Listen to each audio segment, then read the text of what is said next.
এদিকে ৩২ ঘন্টা পার পরীক্ষা ছাড়াই পুনর্বহালের দাবিতে অনড় চাকরিহারারা বিকাশ ভবনের সামনে ঠায় অনশনে 10 চাকরিহারা। এই মুহূর্তে সেই ছবি আপনাদের দেখাবো।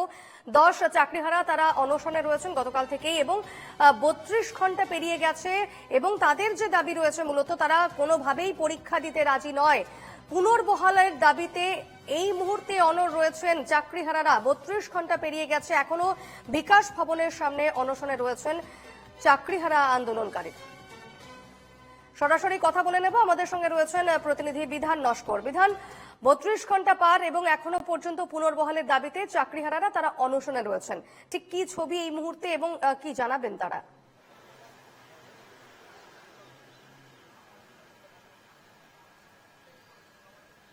একেবারে দেখো, বিকাশ ভবনের সামনে চাকরিহারা শিক্ষক শিক্ষিকা তাদের অবস্থানের ৩৯তম দিন, পাশাপাশি তারা ১৩ তারিখ রাত ১টা থেকে তারা অনশন করছেন। 10 জন শিক্ষক শিক্ষিকা তাদের প্রতিনিধি দল তারা অনশন করছেন। প্রথম দিন থেকে তাদের একটাই দাবি ছিল যে তারা যেহেতু যোগ্য, সেই কারণেই একেবারে তাদের সম্মানের সঙ্গে চাকরিতে ফেরানো হোক।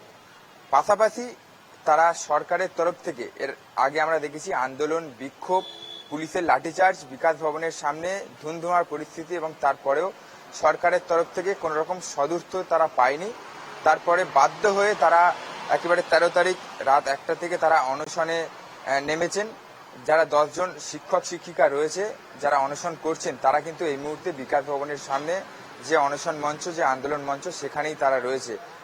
একেবারে সেই ছবি কিন্তু আমার চিত্র সাংবাদিক নবীন সেই চিত্র তুলে ধরছে এনকেটিভি বাংলা পর্দায়। একেবারে দেখতেই পারছো যে শিক্ষক শিক্ষিকা তারা অনশন করছেন। একেবারে তারা প্রথম দিন থেকে যে দাবি করছিল যে তাদের সম্মানের সঙ্গে তাদের চাকরিতে ফেরানো হোক, পাশাপাশি যে দাবি তারা রেখেছিল যে তারা নতুন করে তাদের যোগ্যতার কোনো পরীক্ষা দেবেন না, সেক্ষেত্রে তারা পরীক্ষায় বসবে না, পরীক্ষা না দিয়েই সরকার যাতে একেবারে তারা যে যোগ্য সেই প্রমাণ দিয়ে তাদেরকে সম্মানের সঙ্গে চাকরিতে ফেরান, সেই আশা নিয়েই তারা বুক বাঁধছে। তারা আশা করছেন যে তারা এতদিন ধরে তারা যে অবস্থান করেছেন, তারপরেও যে তাদের সঙ্গে কোন রকম যোগাযোগ করেনি সরকার পক্ষ, তারা কোন রকম সদুত্তর তারা পায়নি সরকার পক্ষের তরফ থেকে। এবার তারা অনশনে নেমেছেন। তারা আশা করছেন যে একেবারে মুখ্যমন্ত্রী, শিক্ষামন্ত্রী তাদের সঙ্গে যোগাযোগ করবেন, তাদের যে সমস্যা সেই সমস্যার কথা শুনবেন। যারা রয়েছেন চাকরিহারা শিক্ষক যারা অনশন করছেন, চিন্ময় মণ্ডল, তার সঙ্গে কথা বলবো। আপনারা এতদিন অবস্থান করছিলেন, ৩৯তম দিন আজকে, পাশাপাশি আপনারা অনশন করছেন, সরকার পক্ষ কোন রকম যোগাযোগ করেছে বা কোন রকম বার্তা দিয়েছে? প্রশাসন থেকে মাঝে মধ্যে ফোন করছে যে আপনারা কে কে আছেন, কি দাবি, কি ব্যাপার, সেই বিষয়ে জানতে চাইছে।